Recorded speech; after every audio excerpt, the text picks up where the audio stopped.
It's time for another episode of the Tan and J-Man Show live on the ISC Sports Network. I want to start this show off by wishing my co-host a happy birthday. His birthday was yesterday. The big 3-4, as they call it. How you feeling, old man? Feeling good, Jay, man. Thanks for the birthday wishes. Thanks to everybody. Send me a text yesterday or phone call or Facebook post or whatever. Really appreciate it. But yeah, feeling old. I don't know why. 34 is not even a milestone birthday. But, Yeah. I got to thinking this morning, Jay, man, I'm like, wow, half my life ago, I was 17. It doesn't even feel that long ago. Times that by 2, I'm going to be 68. So Yeah. it's just kind of one of those, oh boy, moments. Yeah. Yeah. At least we got a lot. We got a long way to go, hopefully. Yes, hopefully. Yeah, Yes. fingers crossed. But yeah, 34 is not a big one. 30 was pretty big, although I didn't feel like it was that big. I think 35 will hit me worse than any of them have so far. I don't know why that is. 35 just feels like okay, getting a little older. Did that hit your wife hard? 35? No, not particularly. She's unfazed by most though. So yeah, she at least she didn't. Shouldn't say anything. Your wife's 35th's coming up here in a few weeks, isn't it? Yeah, and she's not looking forward to it. Yeah. She told me I don't even want to celebrate it, which I know she's joking. I know better Yeah. than that, but yeah, it's kind of hitting her a little hard. You So know, that's the risk we took when we married much older women. sure, They're just gonna be older than us the rest it's of our true. lives. Yeah. I told her I'll stop with the old jokes for the next 9 days. We're the same age now for the next 9 days, Yeah. but after that, it's right back to it. So Yeah, my wife doesn't get that luxury. She turned yeah, 35 when I was 33, and I was really rubbing it in then. She was 35 for about 18 days before I turned 34. So, yeah, beautiful, yeah, beautiful. absolutely. But I brought some birdie or bogey Alrighty. with me this evening. I got to be honest, I don't like it. I will be honest to everybody out there. I was scrambling to find a question. Um, so I did some research. I think this is I think this is right. I don't know. I had some help with AI. Didn't Yeah. have enough time, but it's a football question. Okay. It's a mix of college and NFL. Perfect. What college has produced the most kickers to get drafted in the NFL draft? That's a really good question. Um, you say you hate it, but I like that question a lot 'cause it's hard because I have no It idea. is hard, but I hate it because I'm like, No. I hope the answer is factual. Yeah. And the little research I could do. Um, So I have no idea. That's a really good question because I mean, you could go through all 32 kickers that were the kicker for the majority of the season for each team. Of course, multiple teams had multiple kickers. right. Um, I could name you maybe 3 or 4 what college they went to. I just don't know when it comes to kickers. I'm pretty good with most positions. We used to be so good at going through Oh each man. team, regardless of position, and knowing exactly where they went to school. Basketball, especially. I remember one time Mm-hmm. we're sitting there, and I think we got every single one right. Mm-hmm. Um, Now it's obviously harder with the landscape of college athletics, but no, that's a very good question. And birdie or bogey is brought to you by Jarrety's Place. Small town vibes, big time flavor. Jarrety's Place serves up fresh breakfast and lunch favorites that keep you coming back for more. 703 Main Street, Rochester, Indiana. Go check them And out. I went over this last week, but the February specials, they got the Monte Cristo, the Hawaiian burger, their soups of the day. They got low baked potato every day. Thursday's creamy chicken wild rice. Friday, cactus chili. Saturday, broccoli cheddar. Appetizers to try and share for the month or the shareable sampler. That's right up J Man's alley, it sounds like. I'm a big Boneless fan of chicken wings and chips and salsa. the cactus. What was the cactus soup? Cactus chili. Cactus chili. Yep. Is there actual cacti in it? I've had it and I can't taste the cactus unless it's really fine chopped up like a pepper and I just can't tell the difference. That Yeah, could be. because I've It's a very sweet chili. okay. Very sweet. Yep. I've never had cactus. I know it's edible. Um, and I would imagine it's a sweeter sort of taste. So that makes Isn't it sense. good Maybe. for hydration? Because it holds a lot of water. You might be onto something there. Okay. Which is weird because they're usually in the desert. Right. Um, That's seems how like they it wouldn't. survive. Yeah, that's a good point. Good point. Yeah. I don't know. I should have paid more attention in science class. Yeah, same. I didn't. I was more interested in heading to gym or something. But speaking of gym, we got a lot to talk about a sport that happens inside the gym, and that's basketball. Yeah, now's. I mean, I said a few weeks ago. Now it's nut up or shut up time. But now we got 5 games, 6 games left essentially, for some teams, and now's the time where you kind of have to start separating a little bit. You can kind of weed out the pretenders from the contenders and that sort of deal. But yeah, it was a fun week as it's been for the past couple weeks, and now, but it seems like the focus is mainly on college basketball, at least for me. Of course, we had the NFL all throughout January as well, but now it's just college basketball. And it's a weird time of year because that's literally it. I mean, I know there've been some golf tournaments here or there, um, but and of course you have the NBA, which that's how little the NBA means to me. I didn't even think about the NBA.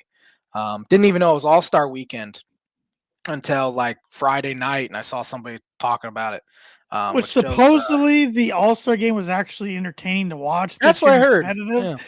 but I don't know. I saw that being tweeted live last night, and it still didn't gauge my interest to flip it over. So No.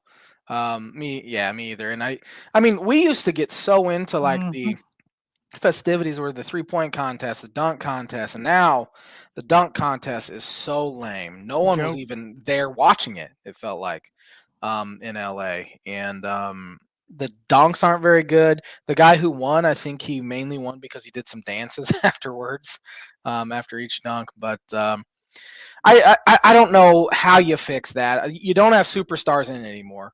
LeBron has never done it. He was too cowardice to do it. And Mac Now he's too McClung, old. now he's too old. Yeah, Mac McClung, who was 3-time champ, he said that no one else wanted to do it if he was going to be in it. Did you see the clip over the weekend of the dunks he was going to do? Yeah, he would have He smoked he would everybody. he would have killed everyone. Yep. Those dunks were Maybe awesome. all time. Yeah, Maybe all time. I mean, those were my some gosh. all-time dunks. Good for him for staying relevant, though. I mean, he's been an up and down guy in the NBA, but the fact he's that good of a dunker. But you had Jace Richardson smacking his head on and falling down. You had Jackson Hayes doing just a normal dunk, one-handed. It was just pathetic. I didn't watch any. I just saw clips of it. How about these guys who are injured but still partaking in the festivities? Like Damian Lillard's rehabbing his Achilles, but he wins the three-point. He won the 3-point. Yeah. What are we doing? And a lot of people were on Adam Silver for a lot of the comments. He's a terrible commissioner. For one, I thought he was going to be really good. I did too. Well, the first thing he kind of did was drop the hammer on Donald Sterling. Remember his racist comments? Oh yeah. And so everyone's like, "All right, man, this guy's not messing around." But since then, it's been a disaster for the most part. People are watching the NBA less. You have the issues with load management and tanking, and now he's talking about some crazy idea having all the non-playoff teams playing a tournament to decide who, gets that number one pick, sort of thing.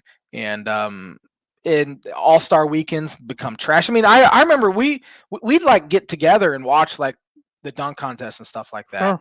and that no longer happens. No. For anyone. Obviously, for us, we're in our 30s. We probably shouldn't be doing that anymore.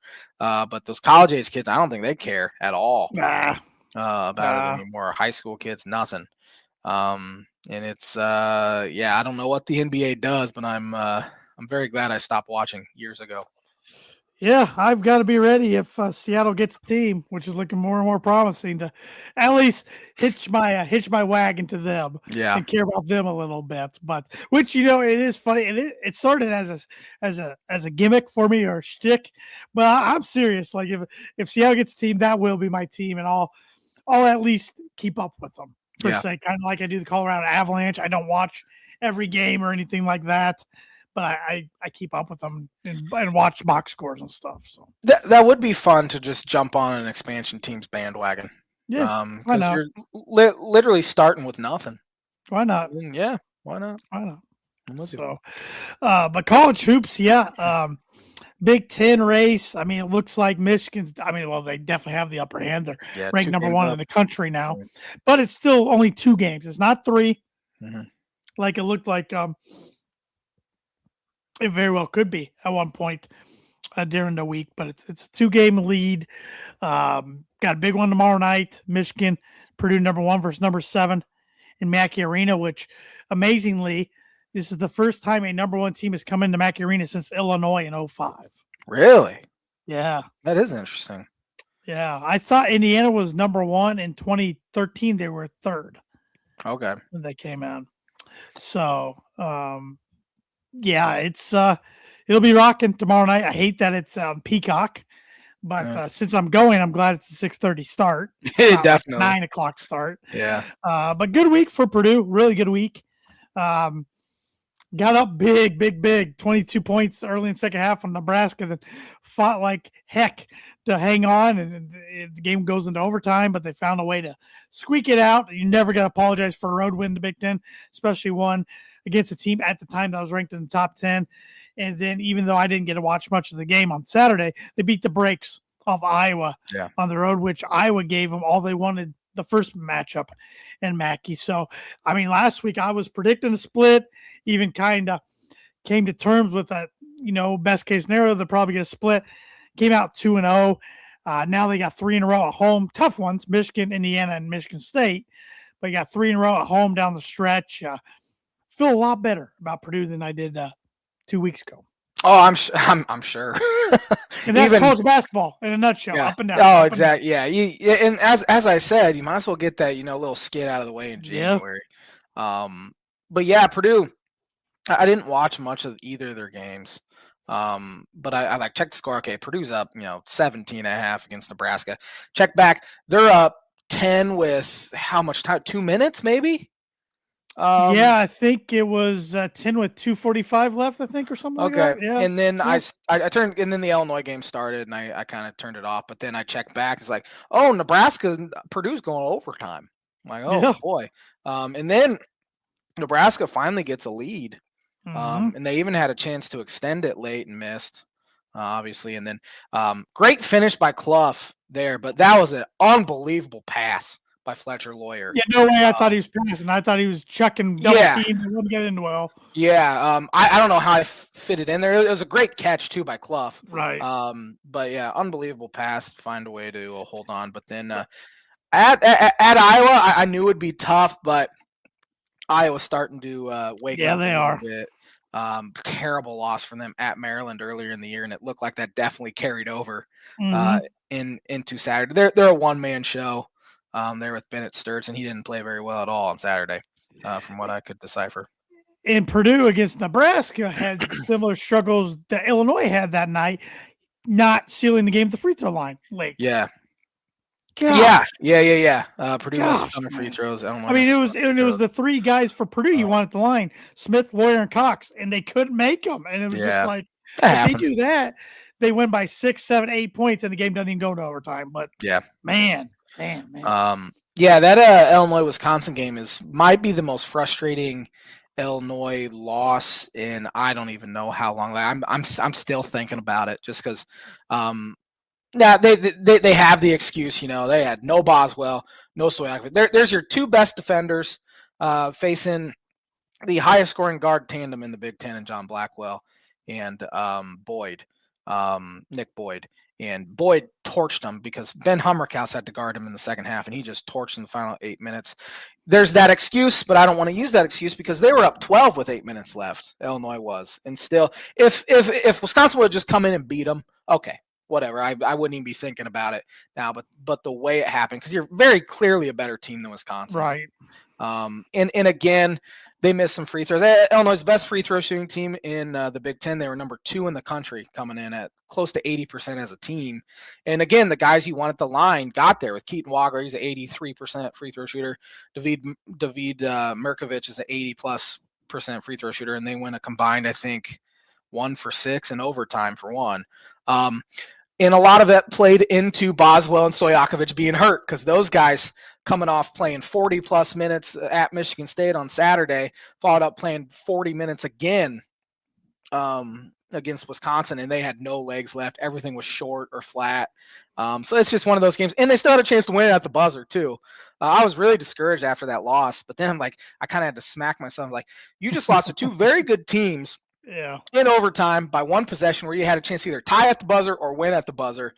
So get over it. And then Boswell comes back yesterday, and they just smacked Indiana in a game that I didn't think Illinois played all that well. They didn't shoot very well. But they were able to find a way to get it done while shooting 7 for 31 from 3, and still won by 20. And getting Boswell back just changes that defense so much. Of course, Wilkerson kind of got his. He got 21 points, but he only shot the ball 14 times. And so that was just a credit to Boswell, just preventing him from even getting shots up. And Indiana's a very unimpressive team. I'm not impressed with Tucker DeVries at all. He's an old man out there, and he's looked much worse at the high major level than he did at, Drake, which, I mean, that happens. But, yeah, it was an okay week for Illinois. They only fell to 10th in the poll, which, again, the poll means nothing right now. I think if the season ended today, they'd be a 2 seed.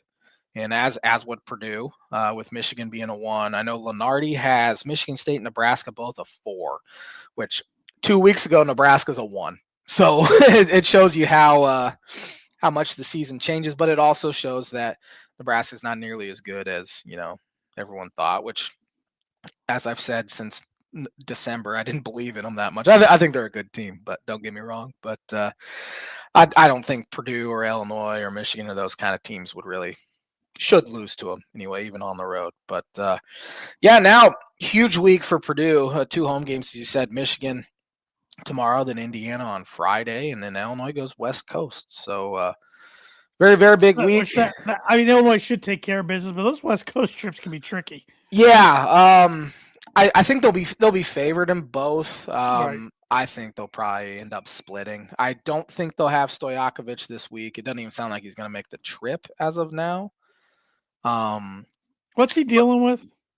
He high ankle sprain, which he did early in the first half at Michigan State and was able to play through it through overtime and all that. And he was very good in that game too, but then it just swelled up afterwards and couldn't go against Wisconsin, couldn't go yesterday. And I imagine, if he sits this week, they don't play. They play Saturday at UCLA, but then they don't play again until Friday at home against Michigan. So wouldn't be surprised if he just stays back and rehabs. They need him though. Again, he's a really good defender. 6'7", has some length. Brad doesn't trust his bench at all, clearly. They played 6 guys more than 30 seconds. And then their 7th guy that he played 30 seconds on Tuesday. Then yesterday they went, just 2 men off the bench, and that's going to rear its ugly head eventually. Now, in tournament time, that's usually what coaches do. They go, 2 or 3 deep on their bench. But you're in the middle of February. You just got to do bench, man. Even if you don't want to, you got to put Brandon Lee or Mihailo Petrovic in, because Wagler's averaging about 38 minutes a game. Now he's an 18-year-old with fresh legs, so that shouldn't be too big of a deal. But yeah, the bench is starting to scare me a little bit there, which Purdue has much more depth than Illinois does. I think the thing for Purdue this last week has been the rebounding. Yeah. All of a sudden, Trey Marin especially has become a beast. And he said he's watching Dennis Rodman highlights before every game to kind of try to get in the zone and get a little pumped up. I'm like, whatever it takes, man, because that's a good guy to watch. He was that way early in the season, then he kind of lost it for a little while, and now he's back to this past week rebounding well, and it's going to take that tomorrow night against a very good Michigan team, which Michigan is a 2.5-point favorite, which Purdue's only been underdog 5 times in Mackey Arena in the last, I think, 5 or 6 years. Wow. And they've went 3-2 in those games. So who are they to they lost to? Well, I should say past decade. They lost to Villanova the year Villanova was defending champs. Then they lost to Michigan the COVID year. That was their only home loss. Okay. But they beat Michigan State and Alabama last year. And there's another one in there that they beat. Or maybe this is the 5th time. Excuse me. This is the 5th time. They're 2-2. So this is the 5th time. Yeah. And Yaxel Landeborg had a video that surfaced that not that Purdue needs extra motivation, but I'm sure that just Yeah, I guess that was recorded like 4 months ago, okay. but it just now came out. But Dusty May didn't really he made a weird comment about it. He's like, Purdue's not gonna use that as bulletin board Yeah, material. I Like, saw that too. but he didn't really say yeah, he needs to shut his mouth or anything like that. I'm like, whatever. I think That's like Duffy Dusty Mays, he's at the perfect school for him for sure. to where even though he's doing amazing things with the basketball program, football rules, and he can get away with a lot of his stuff. And it's not If in the Jawan public eye. Howard got away with fighting Greg Gard and throwing punches at Exactly. Mark Turgeon for as long as he did, I think Exactly. Dusty is kind of a slime ball, but he's a very good basketball coach and knows Yeah. what he's doing, and that'll be a heck of a game tomorrow. I'm excited to watch it.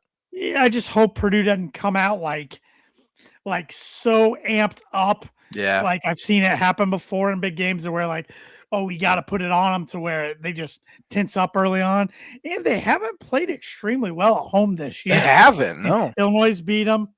Iowa State killed them. And then there's been a couple close ones against like Oregon and in Iowa. So Washington even kind of hung in there. Yeah. So they're going to need the Mackey magic of old to come through tomorrow night. As I've said, Mackey has a way of punching teams in the mouth, and they did to Michigan early last year too. They got huge in the first 10 minutes. Punked them. Yeah, a lot different Michigan team this year, of course, but much different. Yeah, we'll see. But at least we're getting good Big Ten games now. This part of the season.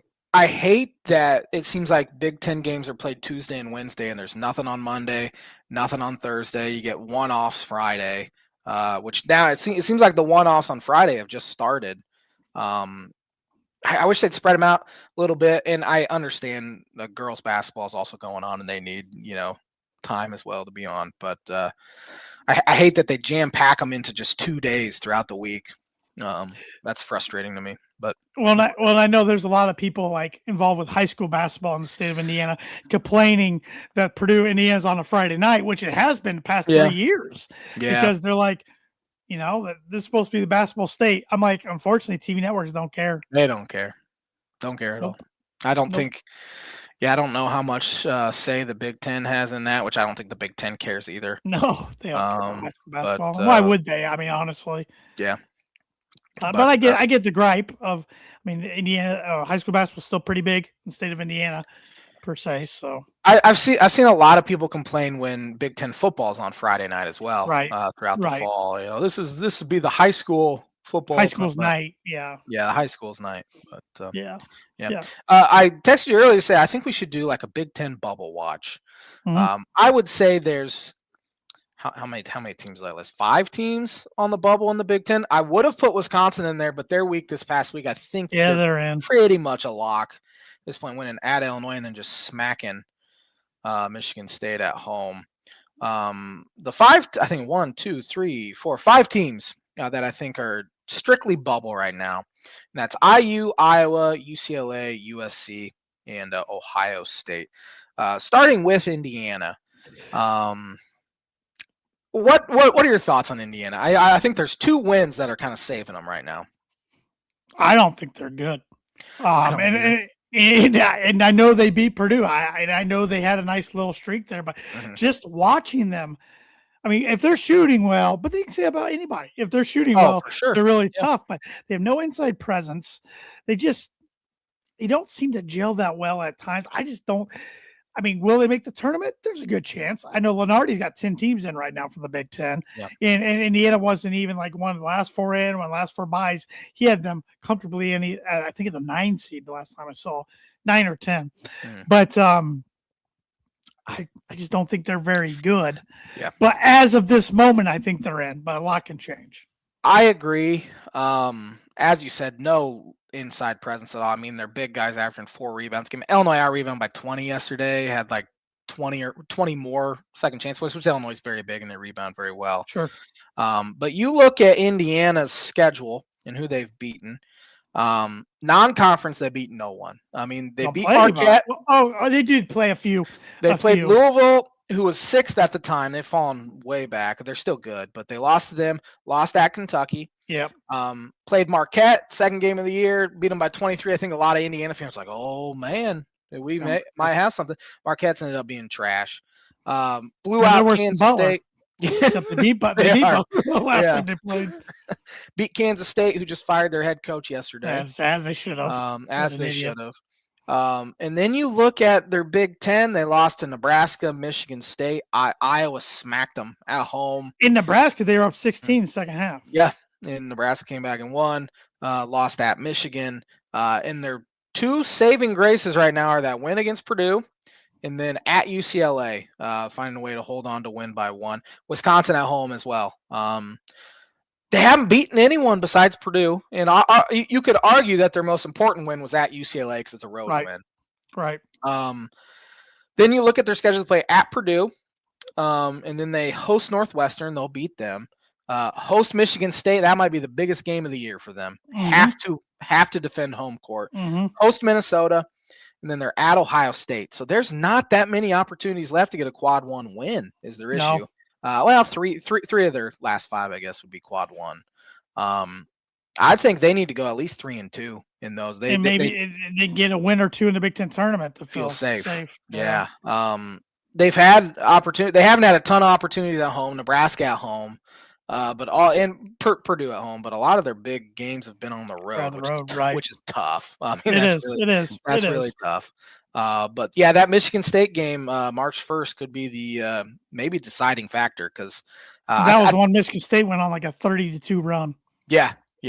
At Michigan State, it was terrible. But so that's Indiana. I think right now they're probably in the metrics like them a little bit, but again, they haven't beaten anyone at all.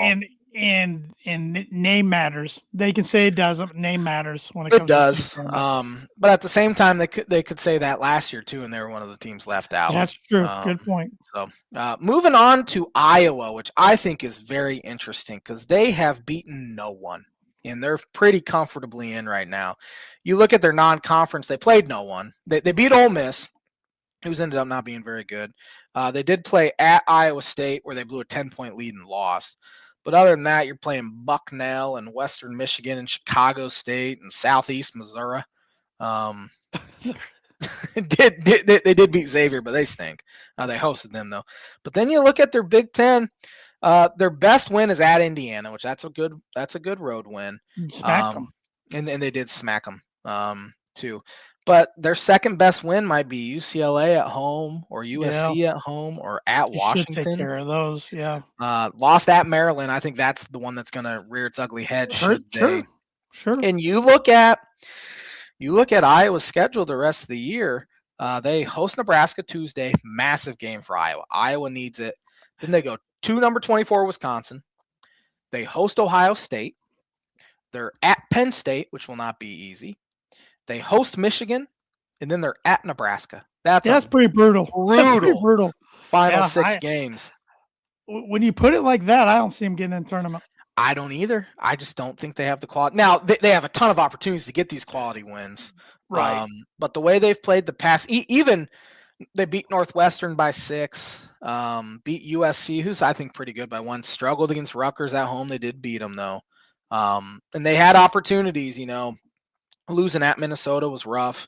Had opportunity at home against Illinois, and they lose. At Purdue, they were in there, lost. At home against Purdue on Saturday, I think you'd feel okay about that one since it's at home. Gets absolutely destroyed. I'm going to say they don't make it. That's my prediction right now is they do not make it. And maybe it's not a Fran thing in February and March. Maybe it's an Iowa culture thing. Maybe it's an Iowa thing. And the thing and of course, college basketball is different now where you can just reload in the portal, but a lot of their guys are seniors. A lot of Indiana's guys are seniors. They lose everyone. They're going to have to kind of try to do it again. Yep. Here we go with UCLA, who is strictly bubble right now. At 17-8, they're 7th in the Big Ten. Lost to Arizona at home. They came into the year, ranked in the top 15, didn't they? Or top 20 at least. Very hyped. Had a chance to beat Arizona early in the season, lost by 4. Lost at Cal. Lost at Gonzaga. They did beat Arizona State, who stinks, so they don't have any good non-conference wins. They did win at Washington. They lost at Iowa and at Wisconsin. They beat Maryland, Penn State, lost at Ohio State. They did beat Purdue, but other than that, Purdue is by far their best win. I would say their second best win in Big Ten play might be at Washington. Yeah, it's not very high up there. And their schedule's pretty tough the rest of the way. They go at Michigan State tomorrow, and then they host Illinois, then they host USC, then they're at Minnesota, host Nebraska, and then at USC. Those two USC games could be the deciding factor whether they get in or not. Yeah, and the Purdue game, and I know you got to win no matter what, and you don't take these things for consideration. I don't think the committee does, but Purdue gifted them that up 6 with Definitely. 2 minutes left. Yeah. But when I'm glad you're going over the future schedule, because when I hear that, I'm like, I don't think they get in because I don't see them winning a lot of those games. I don't either. They have to beat USC at least once, and I would say they have to beat either Illinois or Nebraska at home. They got to beat somebody you're not supposed to beat. Yep. Have to. And I could see them obviously doing it, but as of right now, I'm going to say they don't make it either. Because their quality of wins are just garbage. But Purdue's keeping Indiana and UCLA afloat. I know, it's so frustrating. I can stomach losing Illinois, especially when a freshman puts up a remarkable game like that. Purdue played good offensively that game. They just couldn't stop Illinois. But UCLA and Indiana was like turn. That it's like you should beat those teams more times than they beat you. So those are the two that irk me really, but definitely. It is what it is. You can't change it. No. Moving on to USC, who is 18-7, but they're 11th in the Big Ten. You look at their non-conference, their best win is not great either here. Their best win's probably at Boise State. Not everybody plays tough non-cons like Illinois and Purdue. That's fair. Seton Hall is a pretty good win. Yeah, Seton Hall is probably their best win in the non-conference at Arizona State. Big East kind of stinks, doesn't it? It does. It's bad this year. Remember when everyone said for years the ACC was the best conference, and now they've kind of fallen back quite a bit. It's kind of the same with the Big East. Yeah. And it's the Big Ten head and shoulders over everybody else. Big 12's not bad either. No, Big 12 is very good. Yeah, very good. USC, though, lost by 30 at Michigan, 29 at Michigan State. They did win at Minnesota by 1. Lost to Purdue, lost to Northwestern at home. Yeah, that's about that could be one but then they go and win at Wisconsin. Yeah. So they kind of lose at Iowa by 1, beat Indiana, win at Penn State by 2, lose at Ohio State. Now they host Illinois. In Oregon this week, and then they're at UCLA, host Nebraska, at Washington, and then host UCLA. And the bubble must be weak if they're they're in right now too. Yeah, but they're like one of the last 4 in, I think. So yeah, I'm gonna say USC gets in. I think they have the talent to do it. I am too. I think they got to get 1, if not 2, in the Big Ten tournament, though. But I think, for the sake of this conversation, they find a way because I feel like I'm putting everybody out all of a sudden. So we're pretty negative. Yeah. They'll probably all get in, and we look stupid. Now, a case that, as of now, I think Lenardi has them as one of their last teams out, and that is the Ohio State Buckeyes. I don't think they're in right now. I don't either. 16-9. Non-conference, they lost to a terrible Pittsburgh team. Pitt is 9-17. Who's their coach now? Jeff Capel still. I assume. Oh my gosh. Yeah, I assume he's going to get fired. Yeah. Lost at Pitt. They beat West Virginia by 1. Lost to North Carolina by 1. That was a heartbreaker. Their best non-conference win is West Virginia. That was a neutral. West Virginia's okay. They're 16-9. Notre Dame they beat by 1. Notre Dame stinks. Big Ten play though, they have beaten UCLA is a good win. That's at home though. USC is a good win. Those are their 2 best wins in Big Ten play. Had a chance against Virginia on Saturday and lost. Now this week they host Wisconsin, then they're at Michigan State, at Iowa, host Purdue, at Penn State, and then host Indiana. I'm gonna say Ohio State doesn't come close to making it. I agree with you. Jake Diebler's canned. Yep. Is my guess. I'm very glad that Ohio State decided to hire Jake Diebler because Ohio State was kind of on their way out a little bit, falling back a little bit towards the end of the Holtman years. And instead of going out and getting somebody, they just fell further back by hiring Jake Diebler. It sounded like John Calipari wanted the job. And very, very glad he ended up at Arkansas. And they decided to promote Diebler. But again, Diebler's out of school, much like Dusty May, where football is king. Oh, yeah. And always will be. But I think this is the year you kind of have to move on from him. Bruce Thornton is a very good player. He's a guy that I compare to Malcolm Hill a little bit at Illinois.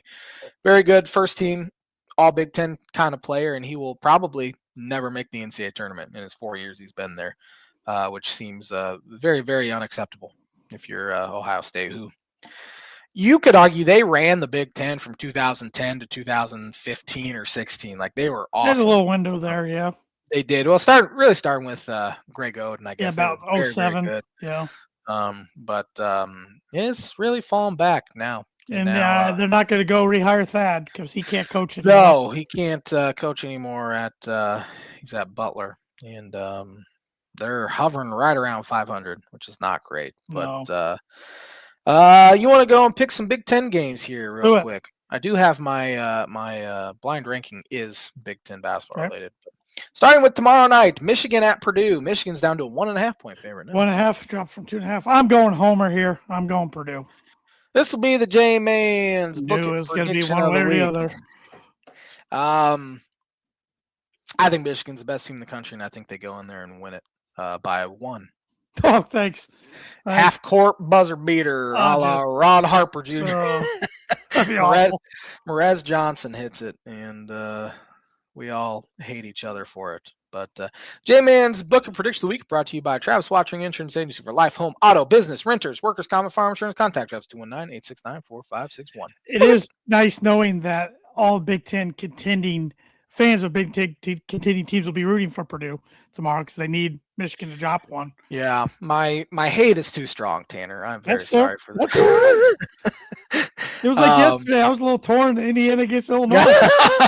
I know. A little torn. I say that a little. Understand completely, but yeah, a big couple weeks for Michigan as they play Purdue and then at Illinois next week. So they play Duke this weekend. And they play Duke this week. That has no bearing. Even though any Cats put that as the number 1 game this week over Purdue Michigan, I'm like that. It's like conference game. I get like names they play, but it's a conference game. Come on, Cats.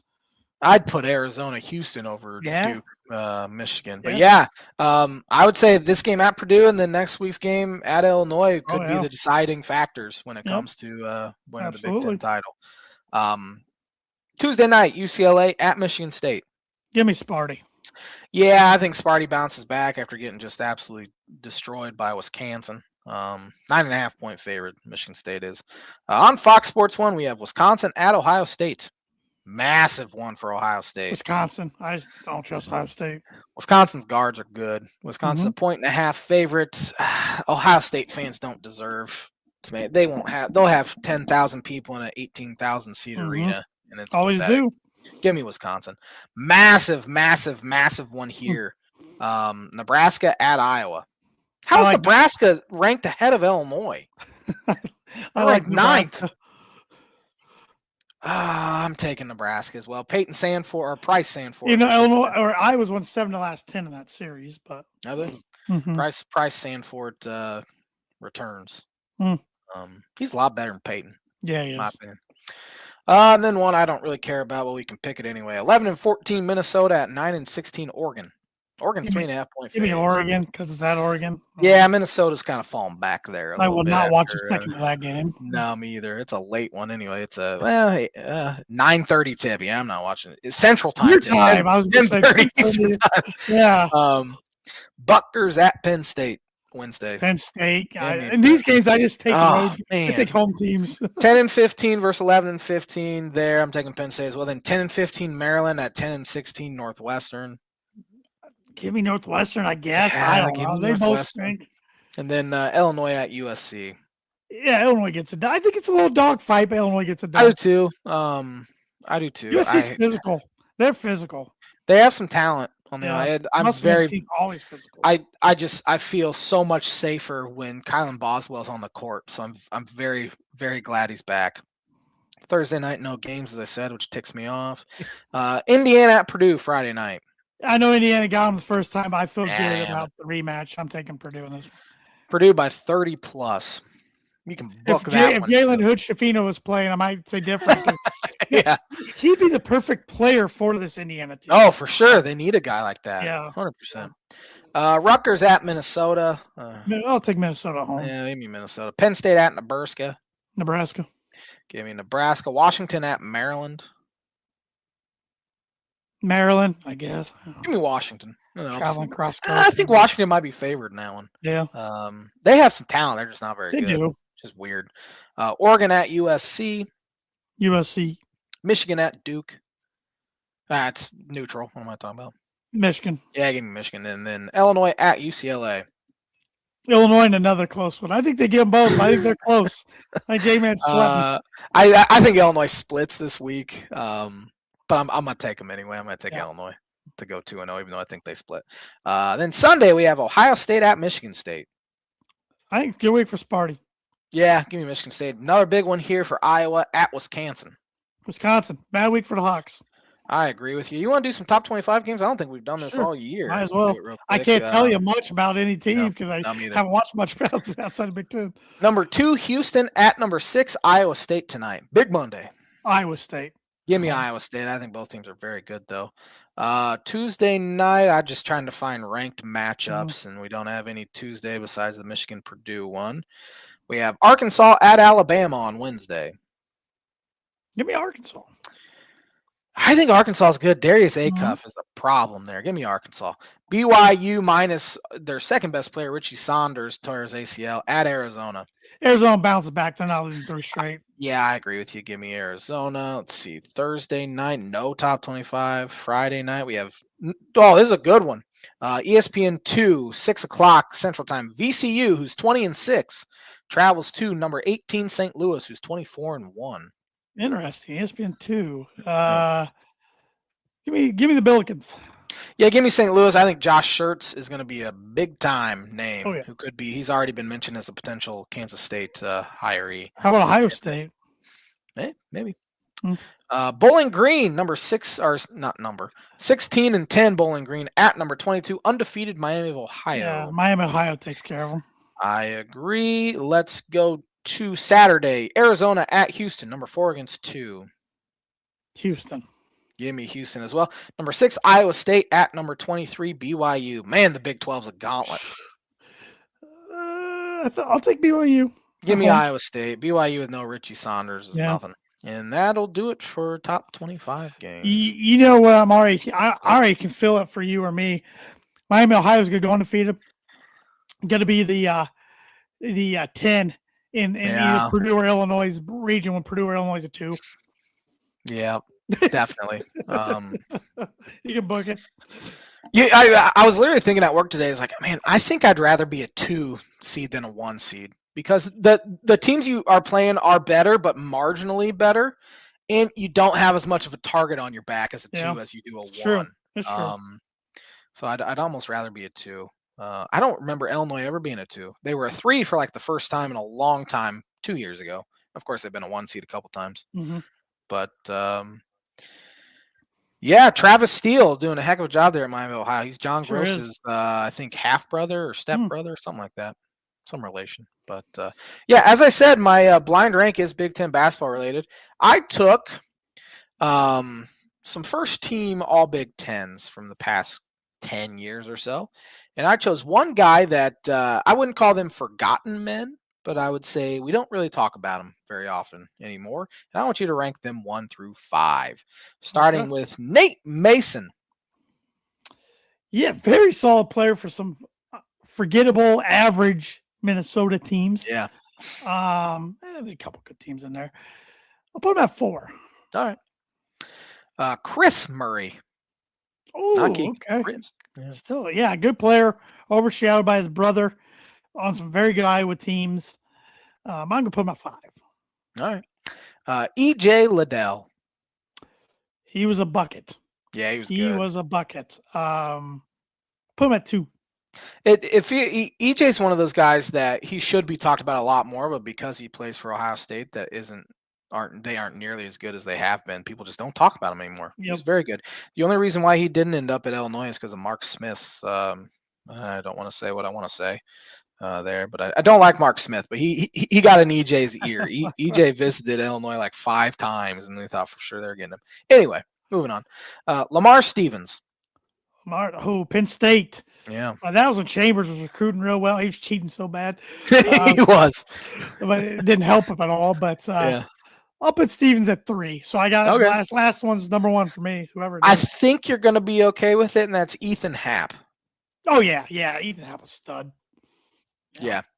Yeah, he was really good. He was so frustrating because you play against him, you get the ball down low, you're like a skinny guy, push him around, and somehow he'd find his way to the bucket and make it almost every time. Yeah, he just flipped couldn't it shoot up free there. throws, but man, he was almost automatic when he got in the paint. He has a similar game to TKR a little bit. Yeah. You don't want him at the line late in the game, that's for sure. but the way they go about with that little push shot they did, Ethan did that. I thought Ethan kind of hurt himself by not attempting to try to become more of a 3-point shooter. Because I think that was his only way into the NBA was to do that. Because he was only like 6'9" Yep. But he was very good, very productive, all 4-year player there. Good blind rankings list, which is brought to you by Like Is Every Proforma Print 2 Promo Group. If you're looking for a trustworthy, dependable resource for your next trade show, company picnic, or a sales meeting in 2026, Proforma Print 2 Promo Group is over 50 years of combined experience in promotional products and commercial print. They strive for fast and efficient response to all your print needs, so you look no further. Let them be your one-source print and promotional company today by giving Barbara Van Weinsberg a call at 574-210-3815. Before we do On This Day, I do want to make sure I talk a little golf this week. And it's actually the title of this episode is Anthony Kim is back. Live Golf probably will not have any more focus on them than they do right now. And that's because Anthony Kim, who was a huge star in the golf world, or a rising star in the golf world in the late 2000s, was a multi-time winner on tour, was a Ryder Cup guy in 08. And then he tore his Achilles, had a few other injuries, absolutely disappeared from the world of golf in like 2012, maybe 2013. Disappeared. Nobody heard about him for years. Well, come to find out, he was battling some drug addiction, some mental health problems. And then he pops up 2 years ago, all of a sudden, trying to get his game back. And Liv was interested. Joins Liv last year as a free agent, so he wasn't part of anybody's team. Played by himself all year long. Got better as the year went on. I mean, at first he was shooting like in the 80s. And everybody's like, what is he doing? Like, what is Liv doing? This is just a publicity stunt type thing. Then he got relegated because Liv only keeps so many guys every year, points-wise. Had a battle back in the offseason in a qualifying tournament. Made it back into Liv for at least a year. Patrick Reed decides a couple weeks ago, hey, I'm not playing Liv this year. I'm out. I'm going to play DP World Tour. I'm going to try to get back to the PGA Tour in 2027, which Patrick Reed's playing amazing golf right now, so it looks like he's made a really good decision. I mean, Koepka's done it. He's trying to do it now. So the Four Aces had a slot open 2 weeks ago. Anthony Kim's their new guy. Plays really good last week, but I was like, okay, it's probably a one-off. Then this week starts off really hot in the week, finds himself in the last group going into Sunday, and this is arguably their biggest tournament of the year. It's in Australia, which they get really good crowds. Australia loves this tour. They actually like watch it and everything. In the final, he's paired in the final group with John Rahm, Bryson DeChambeau, but he's 5 shots back going in yesterday. He wins the tournament. That's incredible. His last win was 2010. Like I said, I mean, he almost. I mean, he was in such a dark place, he almost left this earth a couple of times. And, I mean, it's one of the more incredible stories, not just that golf scene, in the sports world in the last 10 or so years. Yeah. And that's why yesterday, like, guys who cover golf, they were putting their feelings towards Liv aside and, like, they're like, this is great for Anthony Kim. Like, this is awesome type thing. Mm-hmm. The crowd was behind him. And, I mean, he's playing against 2 fan favorites in John Rahm and Bryce DeChambeau. Like I said, he not only came from behind down 5, he took him to the woodshed yesterday and was making tough shot after shot, tough putt, and yeah, it was pretty neat to see. So Yeah, that is an incredible story. As far as like unlikely, how would you rank that compared to like Tiger Woods Masters a few years ago? it's up there, but I still think you put Tigers at the top because of it being Tiger Woods and Mhm. the most famous golf tournament in the world and everything he went through. Anthony Kim went through different stuff though and a different struggle. And he was just kind of like a myth in the golf world for the last like 12 years. Like, you remember Yeah. Anthony Kim, the guy who was Ryder Cupper and had the big belt, shiny belt buckles and was taking the world by storm and then just disappeared type thing. Another one's Phil Mickelson winning the 2021 PGA Championship That's right. in his 50s. At the age of 50, that was pretty impressive. But yeah, it's right up there. And it was the best thing that could happen to live just from a hype standpoint and attention Yeah, standpoint. definitely. So Yeah. now they got another name that even if he doesn't win the rest of the year, which his game looks like if yesterday's like, okay, this guy might win multiple times. He's kind of a big name in the golf world again all of a sudden, which is really cool. Yeah. Really cool. That's And that's the cool thing about golf. It's not a team sport. It's an individual sport. So somebody can play terrible, then find their career. So, and then one last note, my boy Ricky played at Pebble Beach. Was sitting pretty after 2 rounds. Was in the final group on Saturday. Won back. Long story short, ended up tied for 19th. Had bad Saturday. Shot 1 over par. He actually he had the longest streak on tour for an even or under par round. He had 29 in a row. Really? Got 1 over par on Saturday. Then yesterday was like 2 under. But 3 starts, 3 top 20 finishes start the year. So trending in the right direction. I think he's got to get one soon. So yeah. And Colin Morikawa got the win. Another big name in golf, but hadn't won in a little while. He got the win, and then afterwards, him and his wife announced they're expecting their first child. So It was pretty cool how he dropped that right there after he won the tournament. So, that's cool. Yeah. Yeah, Ricky, if he was able to win, if he was able to win a major, oh my gosh, that'd be insane. Yeah, I want to say he's going to be in contention sometime, but he was a couple years ago in the U.S. Open going in the final round, had the lead by 1. Yeah, I remember that. It just wasn't even close that day. So yeah, he's got to start feeling some pressure once he gets to that spot too. I mean, the other day, this is 17th year on tour. Wow, it's hard to believe. That's crazy. Yeah, he's not a youngster anymore out there. He's a veteran now. So, all right, let's learn about some sporting events that have happened on this day on February 16th.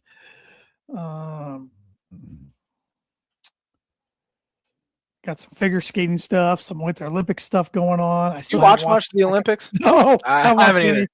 I haven't watched the second. I didn't mean to laugh. I respect what they do. It's just for sure. It's just not for me. Oh, great. My mouse is acting up. That's great. Man, this is not a good week. Not a good week. Well, the Super Bowl's always over. You're in the middle of conference playing college basketball, maybe some NBA All-Star game, but other than that. Next year the Super Bowl's on Valentine's Day, which is like the latest I can remember.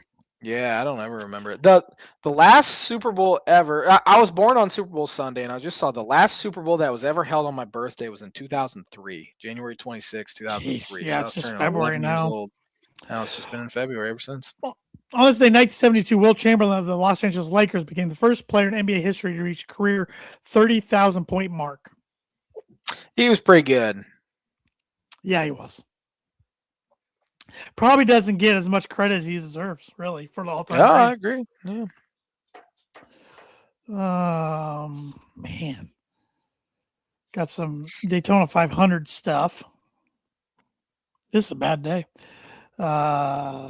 On this day in 1989, Oral Hershiser of the LA Dodgers signed a $7.9 million 3-year contract, which was big money back then. Yeah, it was. Compare that to also on this day, Roger Clemens signed a 3-year contract with the Red Sox for $7.5 million. Wow, rolling in the dough. Those guys, Clemens especially, he'd be a $400 million man at least in today's game. On this day in 1992, the Lakers retired Magic Johnson's number 32 jersey. On this day, 1997, the 39th Daytona 500 was ran. Hendrick Motorsports posted a 1-2-3 finish with Jeff Gordon winning the race Terry Labonte, runner-up, and Ricky Craven, third place. I had to feel pretty good for them. Yeah, nice payday for Mr. Hendricks that Yeah. day. On this day, 1999, O.J. Simpson's 1968 Heisman Trophy sold for $230,000 to help settle a $33.5 million civil judgment against Simpson for the deaths of his ex-wife and her friend. Yeah. On this day in 2003, the 45th Daytona 500 was held. Michael Waltrip won for the second time in 3 years. The race ended after 109 laps with rain. Yeah, Waltrip won like 3 or 4 races, I think, maybe 5, and 2 of them were Daytona 500s. That's why he was such a big name then. Yep. Because it seemed like he was a huge name. And his brother, Darrell Waltrip's more well known for maybe commentary that's and everything. Yeah. DW. On this day in 2005, that 2004-05 NHL season was canceled. First time a North American Professional Sports League called off a season due to labor dispute. I don't even remember that. Well, baseball's probably next year. And on this day, 2014, the 63rd NBA All-Star Game was held. The East beat the West 163-155. Who was MVP? I have a hard time not picking LeBron James. He played for this team at one time. It was Kyrie Irving of the Cleveland Cavaliers. Interesting. And on this day in 2020, NBA All-Star Game was held right before, last thing before the pandemic, really. Yeah. Team LeBron beat Team Giannis 157-155. Who was MVP? I mean, now that they no longer do East-West, I have no idea. Kawhi Leonard. Guess. Oh, Kawhi Leonard. For him. And last year, the 67th Daytona 500 was ran. William Byron became the first back-to-back winner since Denny Hamlin in 1920 after escaping the chaos that knocked out the bulk of contenders in 2 late race accidents. Yeah. And the On This Day segment is brought to you by Blue River Digital. Where is my read? There it is. Blue River Digital is a full-service smart marketing agency. They help businesses simplify marketing and grow with intention. Their focus is on system strategy and long-term results, not hype or one-off tactics.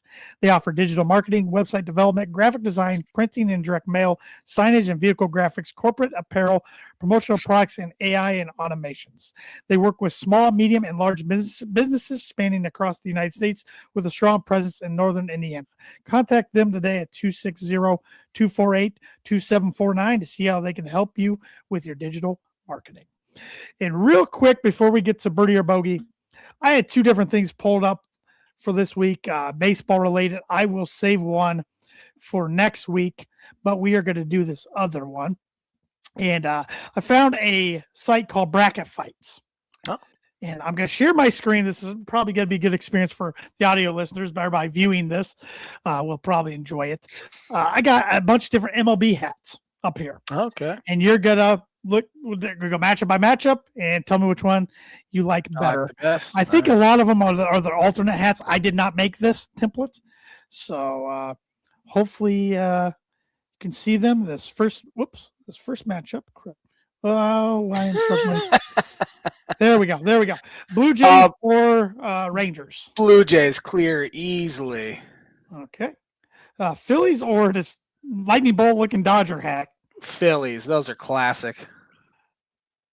Pirates with a paint splatter and Brewers. Brewers. Easy. Sleek. Diamondbacks alternate and the classic Twins. Ooh, man. I got to go classic Twins. Like I said, I didn't make this, so there's going to be a lot of teams left off here. Blue Jays or Phillies? Oh, man. Give me the Blue Jays. I like that look. Brewers or Twins? 2 classic hats there. Brewers. And Brewers or Blue Jays for this side of the bracket? Blue Jays. Jays. Okay. Cardinals or Expos? Throwback Expos. Expos for sure. You can just get Expos all the way. Well, then that's the uglier one for the Cardinals than their other Orioles. Orioles or Padres? Orioles. Yeah. Mets or Giants? Giants. Give me Giants. And Red Sox, but not their classic look. This is more of a white one and the classic Yankees cap. Classic Yankees. Expos or Orioles, those are 2 good hats. Those are very good. Give me the Expos, though. Expos? It's a nostalgia thing. Yankees or the alternate Giants? Yankees, easy. And Yankees or Expos? Expos. So all Toronto or not Toronto, all Oh, Canada. all Canada. Expos or Blue Jays? Give me the Expos for sure. I love that Expos hat. making the cake Bring them back. for the first bracket wars on the Tan and J-Man show. And I have another MLB hat list thing for you next week, but that was going to take longer. So, cool. Birdie or bogey tonight, what college has produced the most kickers to be drafted in the NFL draft? This school had 2 kickers I know of drafted, so I'm going to pick them, and that's Florida State. Heck of a guess. Probably has produced the most kickers, but no. One more. Any more in the holster? I'll give you a par if you can get on second try. Florida. Another good guess, and they've had some, but the Ohio State University. Really? I would not have guessed. That's what the internet says. Nick Kindig. Nick Kindig was that his name? No. Mike Nugent. Mike Nugent. Nate Kading. Yeah. That's what I was thinking of. Interesting. That was a good question, though. Yep. I stink. Thanks for watching the Tan and J-Man show. We'll be back at her next Monday with another episode. Have a fantastic week, everybody.